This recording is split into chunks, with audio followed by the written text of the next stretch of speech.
Morning बच्चों। तो कैसे हैं आप लोग। तो आज हम लोग पढ़ने वाले हैं linear equation in two variables का बेसिक कंसेप्ट का पार्ट 2, जिसमें हम लोग ये जानेंगे कि consistent and inconsistent system of linear equation किसे कहते हैं। ठीक है, तो consistent and inconsistent system of linear equation बहुत सारे सवाल में ये पूछा गया है कि you will have to find whether the system of equation is consistent or inconsistent। तो इसी को आज हम लोग पढ़ने वाले हैं। तो आइए हम लोग देखते हैं कि कंसिस्टेंट सिस्टम ऑफ इक्वेशन किसको कहते हैं और इनकंसिस्टेंट सिस्टम ऑफ इक्वेशन किसको कहते हैं। ओके, तो अब बात आ रहा है कि ये कंसिस्टेंट या इनकंसिस्टेंट सिस्टम ऑफ इक्वेशंस क्या है। तो आइए सबसे पहले देखते हैं consistent system of linear equation. यहां पे हम लोगों को बहुत सारी चीज सुनने को मिलेंगी। A system of two linear equations in two unknowns is said to be consistent if it has at least one solution। तो क्या कहा जा रहा है कि एक ऐसा इक्वेशन दो वेरिएबल में, two unknowns means two variables में, जैसे x और y, a और b, p एंड q, कुछ भी हो, तो टू अननोन्स में एक ऐसा इक्वेशन जिसमें कि कम से कम क्या हो कि एक सॉल्यूशन उसका निकल जाए। देखिए, जब भी हम लोग टू वेरिएबल्स की बात करते हैं, linear equation in two variables की बात करते हैं, तो हम लोगों को कम से कम दो इक्वेशन चाहिए, है ना। और दो इक्वेशन में जब हम लोगों को क्या मिलता है, पेयर ऑफ सॉल्यूशन मिलता है ना।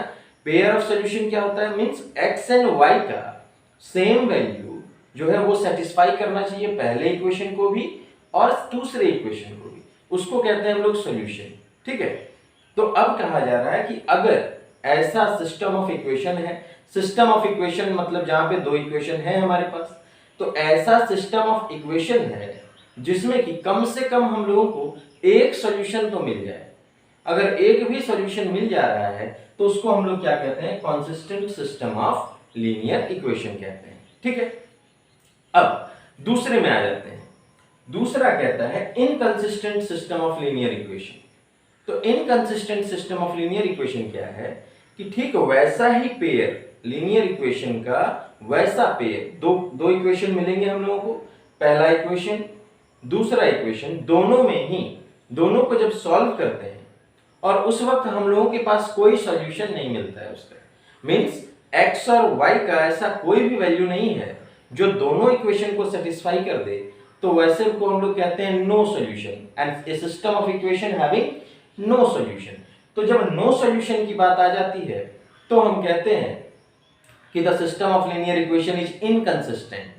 बात आ रही है समझ में कि किसको कंसिस्टेंट और इनकंसिस्टेंट कहा जा रहा है। अगर कम से कम एक भी सॉल्यूशन हो हमारे पास, ओके, दो लीनियर इक्वेशन है, suppose let the two linear equations be a1x plus b1y plus c1 equals to 0 and a2x plus b2y plus c2 equals to 0। Suppose ये दो हमारे पास क्या है, इक्वेशन है। तो इन दोनों इक्वेशन को जब सॉल्व करते हैं और सॉल्व करने के बाद अगर कम से कम हमारे पास क्या मिल जाए, एक सॉल्यूशन, तो एक, ये तो मिनिमम क्राइटेरिया है, बहुत सारा मिले तो और अच्छी बात है। तो एक मिले या बहुत सारा मिले, इनफाइनाइट मिले, तो वो क्या कहलाएगा, consistent system of linear equation कहलाएगा। ठीक है, लेकिन अगर वहीं पे इन दोनों इक्वेशन को सॉल्व करने के बाद हम लोगों को एक भी सॉल्यूशन हासिल नहीं हुआ, सॉल्यूशन को अच्छे से समझेंगे बच्चों। सॉल्यूशन क्या है कि x और y का वही वैल्यू, मींस एक पेयर मिल गया x और y का वही वैल्यू, अगर दोनों ही इक्वेशन में हम पुट करें और वो दोनों के लिए सही साबित हो, दोनों के लिए सॉल्यूशन बने, दोनों को सेटिस्फाई करे, तो उसको कहा जाता है सॉल्यूशन। ठीक है, तो अगर हमारे पास पहले सिस्टम ऑफ इक्वेशंस में अगर एक सॉल्यूशन हो या बहुत सारे सॉल्यूशन हो तो उसको consistent system of linear equation कहेंगे। वहीं पे अगर हमारे पास क्या हो कि एक भी सॉल्यूशन उसका ना मिले तो उसको हम लोग क्या कहेंगे, inconsistent system of linear equation कहेंगे। ठीक है, तो अब आ जाते हैं ग्राफिकल मेथड में। अभी तक हम लोग ग्राफिकल मेथड देखे हैं कि ग्राफिकल मेथड में किस प्रकार से जज किया जाए कि आखिर वो कंसिस्टेंट है या इनकंसिस्टेंट है। ग्राफिकल मेथड में हम लोग कैसे समझें कि कौन सा हमारा सॉल्यूशन है, किस प्रकार की लाइन होगी तो वो सॉल्यूशन होगा। तो आइए देखते हैं, मान लेते हैं कि हमारे पास दो इक्वेशन है, क्या क्या, a1x plus b1y plus c1 equals to 0 and a2x plus b2y plus c2 equals to 0। अब आप जानते हैं कि दोनों ही इक्वेशन को जब हम लोग क्या करेंगे कि वो बॉक्स बना के x और y का वैल्यू पुट करेंगे तो इसके लिए एक स्ट्रेट लाइन आएगा। तो straight line, let the straight lines be L1 and L2। मान लिया गया कि ये इसमें जो स्ट्रेट लाइन आ रहा है, पहले इक्वेशन से जो स्ट्रेट लाइन आया that is L1 line 1 and दूसरे से जो हमारा स्ट्रेट लाइन आया वो क्या है, L2। ठीक है, अब देखते हैं कि L1 और L2 को देखते हुए, इनके ग्राफ्स को देखते हुए हम किस प्रकार जज कर सकते हैं कि वो सिस्टम ऑफ इक्वेशन जो है वो कंसिस्टेंट है या फिर इनकंसिस्टेंट है। ठीक है, कंसिस्टेंट कौन होता है, सिस्टम ऑफ इक्वेशन। अब आइए देखते हैं।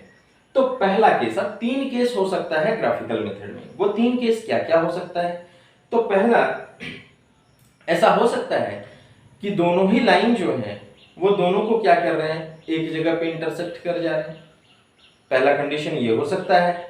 दूसरा कंडीशन क्या हो सकता है कि पहला लाइन के ऊपर ही दूसरा भी ओवरलैप कर गया, कोइंसाइड कर गया, है ना। तो दूसरा ये एक पॉसिबिलिटी हो सकती है। तीसरा क्या पॉसिबिलिटी हो सकता है कि दोनों ही लाइन जो है वो दोनों के क्या हो गए, बिल्कुल पैरेलल हो गए। ये तीन ही कंडीशन हो सकते हैं, है कि नहीं। तो क्या क्या हो सकता है, पहला कंडीशन कि दोनों इंटरसेक्ट कर जाए किसी एक पॉइंट पर। दूसरा कंडीशन हो सकता है कि दोनों ओवरलैप कर जाए, एक के ऊपर एक ही ओवरलैप कर गया। तीसरा कंडीशन हो सकता है क्या कि दोनों ही लाइन जो है वो क्या हो जाए, पैरेलल हो जाए। ठीक है, तो देखते हैं कि ये तीन केस जो आएंगे इसमें आखिर क्या समझा जाए इसको। तो पहले वाले में देखते हैं, पहला केस कि when L1 and L2 intersect at a point। तो इस बात को अभी से ही ध्यान में से बिठा लेंगे बच्चों कि जब कभी भी दो लाइन आपस में इंटरसेक्ट करेगा ग्राफिकल मेथड में, वही हमारा क्या होगा, सॉल्यूशन होगा। ठीक है, दैट पॉइंट, जिस पॉइंट पे वो इंटरसेक्ट कर रहा है that point is our solution. तो सपोज करते हैं ये इंटरसेक्ट करता है किस पॉइंट पे, इस पॉइंट पे इंटरसेक्ट करता है जिसमें यहाँ पे x का कोऑर्डिनेट क्या मान लिया गया है, अल्फा, एंड y का कोऑर्डिनेट मान लिया गया है बीटा। तो क्या कहा गया कि जितने पॉइंट पे इंटरसेक्ट करेगा, जहां पे इंटरसेक्ट करेगा वही सॉल्यूशन होगा। ठीक है, तो कितने पॉइंट पे इंटरसेक्ट कर रहा है, ना ओनली वन पॉइंट। जब इंटरसेक्ट कर रहा है तो कितने पॉइंट पे कर रहा है, ओनली वन पॉइंट। तो ये एक पॉइंट, इस पॉइंट में दोनों ही लाइन के लिए कुछ कोऑर्डिनेट्स निकलेंगे। L1 के लिए भी कुछ कोऑर्डिनेट निकलेगा, Y1 के लिए भी कुछ कोऑर्डिनेट निकलेगा। लेकिन जब इंटरसेक्ट कर रहे हैं तो ये पॉइंट तो सेम हो जा रहा है ना दोनों लाइन के लिए। तो जब दोनों लाइन के लिए हमारा पॉइंट सेम हो जा रहा है तो कोऑर्डिनेट्स भी उसके सेम हो जाएंगे। This means that x is equal to alpha and y equal to beta is going to satisfy the system of equation. इसका मतलब ये हो गया कि x इक्वल टू अल्फा और y इक्वल टू बीटा, कुछ भी हो सकता है वो, तो वो क्या कर रहा है, इस इक्वेशन को सेटिस्फाई करने वाला है। दिस मींस हमको एक सॉल्यूशन तो मिला। क्या बताया गया है कि अगर इंटरसेक्ट करेगा इसका मतलब वही सॉल्यूशन है, तो कम से कम एक सॉल्यूशन तो मिला। और हमारा डेफिनेशन क्या कहता है कि अगर एक भी सॉल्यूशन है तो सिस्टम ऑफ इक्वेशन क्या हो जाएगा, that is going to be consistent. तो ये हो गया हमारे लिए कौन सा, कैसा, ये हो गया consistent system of equation. Consistent system of equation हो गया ये। आ जाते हैं दूसरे कंडीशन में, when L1 and L2 are coincident। coincident मतलब होता है एक के ऊपर एक दूसरा ओवरलैप कर जाना। ठीक है, मतलब सारे पॉइंट्स उसके क्या हो जा रहे हैं, सेम हो जा रहे हैं, सारे कोऑर्डिनेट्स सेम हो जा रहे हैं। तो अब पहला लाइन जो बना था हमारा L1, दूसरा लाइन, दूसरा जो ग्राफ हम लोग बनाते हैं दूसरे इक्वेशन के लिए, तब भी वो लाइन सेम रह जाता है। ठीक है, तो अब इसका मतलब अभी हम लोग क्या पढ़े थे कि जिस पॉइंट पर इंटरसेक्ट करेगा सॉल्यूशन वो होगा। तो यहां तो हर पॉइंट पे वो इंटरसेक्ट कर रहा है, हर पॉइंट पे दोनों लाइन मिल रहे हैं। तो यहाँ L1 इस पॉइंट पे भी मिल रहा है, इस पॉइंट पे भी मिल रहा है, इस पॉइंट पे भी मिल रहा है, इस पॉइंट पे भी मिल रहा है। तो एक लाइन में पॉइंट्स का अंत है क्या, पॉइंट्स का अंत तो नहीं है। तो इसलिए हम लोग कह सकते हैं कि यहाँ पे इनफाइनाइट सॉल्यूशन हम लोगों को मिल रहा है ना, कि हर पॉइंट एक सॉल्यूशन बन के निकला। तो इसलिए ऐसा जब L1 और L2 एक दूसरे के ऊपर क्या कर जाए, ओवरलैप कर जाए, कोइंसिडेंट हो जाए, तो उसको क्या कहेंगे, इनफाइनाइटली मेनी सॉल्यूशंस। जब इनफाइनाइटली मेनी सॉल्यूशन, जब हमारे पास एक सॉल्यूशन था तो कंसिस्टेंट कह रहे थे, क्या कहा गया था कि कम से कम एक भी सॉल्यूशन होगा तो वो कंसिस्टेंट होगा। यहाँ पे तो बहुत सारे सॉल्यूशन है, तो क्या कहेंगे यहाँ पर भी, this is also consistent system of equation. ये भी क्या है, consistent system of linear equation. Now coming to third case, अब आ जाते हैं तीसरे कंडीशन में। When L1 and L2 are parallel, जब हमारे पास दो लाइन है, दो इक्वेशन है, तो दो लाइन बनेंगे उसके, दोनों ही लाइन अगर एक दूसरे के पैरेलल हो जाए तो क्या लगता है कि ये कहीं मिलेगा? दो पैरेलल लाइंस आपस में मिलते नहीं है, तो ये जब कहीं पे नहीं मिलेंगे तो इसका कोई सॉल्यूशन निकलेगा क्या? कोई सॉल्यूशन नहीं निकलेगा, है ना, क्योंकि हम लोग क्या जानते हैं कि जब दो लाइन आपस में किसी एक जगह पे भी इंटरसेक्ट करेगा तो ही उसका सॉल्यूशन निकलेगा। Now this system of equation is having no solution at all, इसका कोई भी सॉल्यूशन यहाँ पे नहीं मिला, तो इसको क्या कहा जाता है, जब नो सॉल्यूशन हो गया, कम से कम एक सॉल्यूशन चाहिए था कंसिस्टेंट होने के लिए, तो अब तो नो सॉल्यूशन है, then our system of equation is going to be inconsistent. ये कैसा सिस्टम है? इनकंसिस्टेंट सिस्टम है, ठीक है। तो ये हो गया हमारे लिए तीन कंडीशन कि जब कभी भी हमारे क्वेश्चन में आए कि find whether the system of equation is consistent और इनकंसिस्टेंट, तो हम लोग क्या कर सकते हैं, अगर ग्राफिकल मेथड है तो इस तरह से हम लोग जज कर सकते हैं कि अगर एक जगह पे इंटरसेक्ट कर रहा है मतलब एक सॉल्यूशन मतलब कंसिस्टेंट, अगर ओवरलैप कर जा रहा है मतलब बहुत सारे सॉल्यूशन मतलब कंसिस्टेंट, और अगर दोनों लाइन पैरेलल हो जाए इसका मतलब कहीं पर भी इंटरसेक्ट नहीं कर रहा है, this means no solution, and जब नो सॉल्यूशन मतलब इनकंसिस्टेंट। अब सवाल यहां पे आता है क्या कि कंसिस्टेंट और इनकंसिस्टेंट ढूंढने के लिए हर बार हम लोगों को ग्राफ बनाना पड़ेगा क्या? फिर तो ये बहुत लंबी प्रोसेस हो जाएगी, है ना। तो इसलिए ऐसा नहीं है कि हर बार ग्राफ बनाने का है, हम लोगों के पास कुछ और भी तरीके हैं कि किस प्रकार से हम लोग ये जान सकते हैं कि हमारा सिस्टम ऑफ इक्वेशन जो है वो कंसिस्टेंट है या इनकंसिस्टेंट है। ये कैसे जान सकते हैं, देखते हैं। चलिए सपोज करते हैं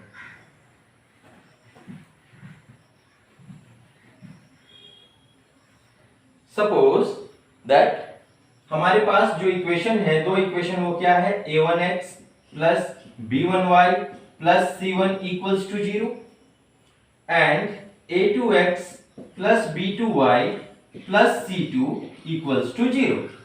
तो दो इक्वेशन हम लोगों को मिल गए। अब ग्राफिकल मेथड को छोड़ के किस प्रकार से हम ये पता कर सकते हैं कि कंसिस्टेंट है या इनकंसिस्टेंट है, ये देखते हैं बच्चों। तो सबसे पहले आ जाते हैं कि किसको हम लोग वेरीफाई करें, किसको हम लोग कंपेयर करें कि ये बात पता चले।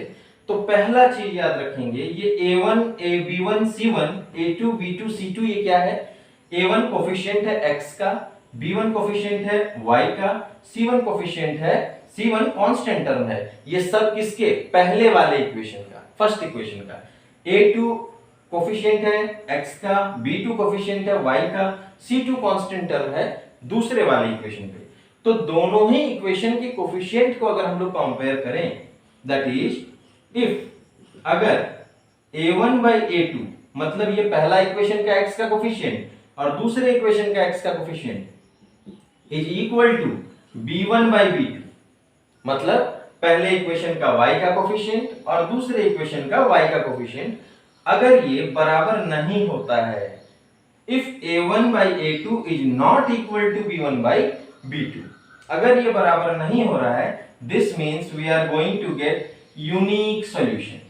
क्या मिलने वाला है हम लोगों को, यूनिक सॉल्यूशन मिलने वाला है। ध्यान से सुनेंगे बच्चों, अगर a1 by a2 is not equal to b1 by b2, जो हमारा कोफिशिएंट है x का पहले इक्वेशन में और x का दूसरे इक्वेशन में, वो बराबर नहीं है y का कोफिशिएंट पहले इक्वेशन में और y का कोफिशिएंट दूसरे इक्वेशन में, तो हम लोगों को क्या मिलेगा, यूनिक सॉल्यूशन। मतलब जो ग्राफ बनेगा हमारा वो कैसा होगा, वो इंटरसेक्टिंग होगा, ठीक है, मतलब एक ही जगह पे इंटरसेक्ट करेगा। आ जाते हैं दूसरे कंडीशन पे। दूसरा कंडीशन हम लोगों के लिए क्या था, पहला तो यूनिक सॉल्यूशन, एक ही सॉल्यूशन मिला, है ना। दूसरा सॉल्यूशन, दूसरा क्या बताया गया था ग्राफ में भी, इनफाइनाइटली मेनी सॉल्यूशन। तो ये कब हो सकता है, if a1 by a2 is equal to b1 by b2 is equal to c1 by c2। मतलब कि जो कोफिशिएंट है x का दोनों इक्वेशन में, कोफिशिएंट है y का दोनों इक्वेशन में, और दोनों के ही कांस्टेंट टर्म अगर सभी का जो रेशियो है वो बराबर हो जाए, तो हम लोग क्या कहेंगे कि yes it is having infinitely many solution, infinitely many solutions. ठीक है, तो यहां पर यूनिक सॉल्यूशन था, यहां पे इनफाइनाइटली मेनी सॉल्यूशन है। सॉल्यूशन तो है, तो अगर सॉल्यूशन है तो वो क्या कहलाएगा, कंसिस्टेंट सिस्टम ऑफ इक्वेशन कहलाएगा। तो ग्राफ के अलावे भी हम लोग ये जान सकते हैं कि हमारा सिस्टम ऑफ इक्वेशन जो है वो कंसिस्टेंट है या फिर इनकंसिस्टेंट है।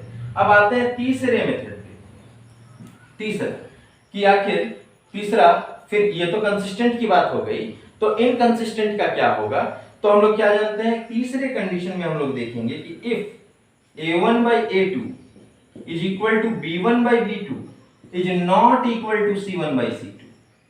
अगर a1 by a2 बराबर है b1 by b2 के, लेकिन जो कांस्टेंट टर्म है दोनों, पहले इक्वेशन में और दूसरे इक्वेशन में, उनका रेशियो इन लोगों के बराबर नहीं है, तो हम क्या कहेंगे, that no solution at all, कोई सॉल्यूशन नहीं है। ठीक है, और जब सॉल्यूशन ही नहीं निकला तो ये सिस्टम कैसा हो जाएगा, this is inconsistent system of equation, inconsistent system of equation कहलाएगा ये।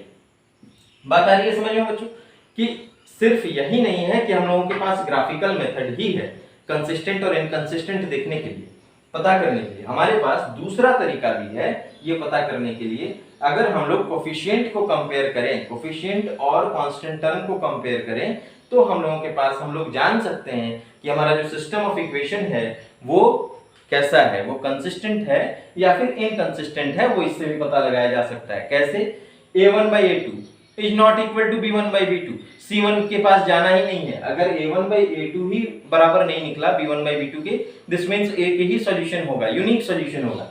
सॉल्यूशन अगर है तो कंसिस्टेंट है। दूसरे में आएंगे, if a1 by a2 is equal to b1 by b2 is equal to c1 by c2, सभी का रेशियो बराबर हो गया, this means infinitely many solution, बहुत सारे सॉल्यूशन होंगे। अब आ जाते हैं तीसरे कंडीशन पे, a1 by a2 is equal to b1 by b2 but it is not equal to c1 by c2। तो ऐसा कंडीशन जो होगा वो क्या होगा, नो सॉल्यूशन का होगा, और नो सॉल्यूशन अगर है इसका मतलब इनकंसिस्टेंट सिस्टम ऑफ इक्वेशन हो गया। तो याद रखेंगे, अगर a1 by a2 is not equal to b1 by b2 तो आगे कंपेयर करने की जरूरत ही नहीं है। अगर a1 by a2 और b1 by b2 बराबर हो जाते हैं तभी हम आगे कंपेयर करेंगे, किसके लिए, c1 और c2 के लिए। अगर वो भी बराबर हो जाता है, it is equal to c1 by c2, then वो क्या हो जाएगा, इनफाइनाइटली मेनी सॉल्यूशंस। और अगर not equal to c1 by c2 तो क्या होगा, नो सॉल्यूशन। आ रही है बात समझ में। तो इस प्रकार से बच्चों ये हम लोगों का एक बेसिक कॉन्सेप्ट था कि कैसे पता करें हम लोग कंसिस्टेंट सिस्टम ऑफ इक्वेशन और इनकंसिस्टेंट सिस्टम ऑफ इक्वेशंस। अब इसके आगे अब हम लोगों के पास हम लोग जो सीखेंगे वो होगा अलग अलग तरीका सॉल्व करने का। Linear equation in two variable को सॉल्व करने के डिफरेंट मेथड्स मिलेंगे। ग्राफिकल मेथड हम लोगों ने सीखे हैं, अब हम लोगों को मिलेगा क्या, सब्स्टिट्यूशन मेथड मिलेगा, एलिमिनेशन मेथड मिलेगा और क्रॉस मल्टीप्लिकेशन मेथड मिलेगा। तो इसको हम लोग क्या करेंगे, अगले वीडियो में देखेंगे। ठीक है, तो इसमें जरा सा भी कंफ्यूजन नहीं होना चाहिए। ग्राफ को देख के आपको पता करने आना चाहिए कि ये कंसिस्टेंट है या इनकंसिस्टेंट है, और इस प्रकार से आप बहुत अच्छे से पढ़ेंगे और इसको समझने की कोशिश करेंगे। अगर वीडियो आपको पसंद आए तो लाइक, शेयर और सब्सक्राइब करेंगे। Thank you.